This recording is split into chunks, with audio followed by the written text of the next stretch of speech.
For today's video topic, this is going to be what I call a hybrid clip. This is going to be about financial literacy, but we're going to tie it to autism.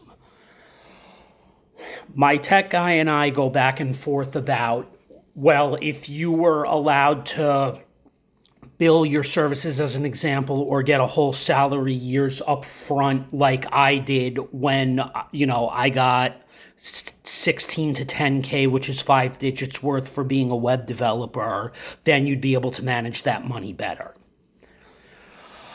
I think before we look at what should somebody be making, they probably need to be taught fundamentals of finance first and also the psychology of money. For somebody like myself, especially who's autistic, I did have to learn trial by error with money, and I didn't always listen to my parents when I should have when I was younger. For example, investing and saving, setting aside even $25. My brain wasn't developed, in my 20s. My brain was always 5 years behind. So as an example, when somebody who's autistic, your brain will always be 5 years behind in development.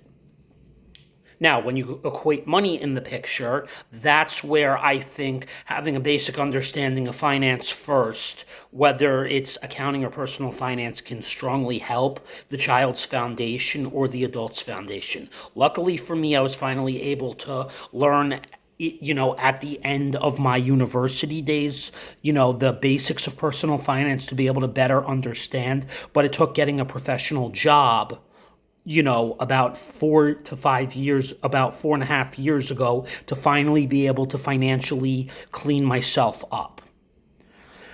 Again, I think we need to learn the fundamentals as autistics of money first, how to work with money, how to understand money, how to be in a better relationship with money, and then we can worry about what the person is being paid. I hope you learned something.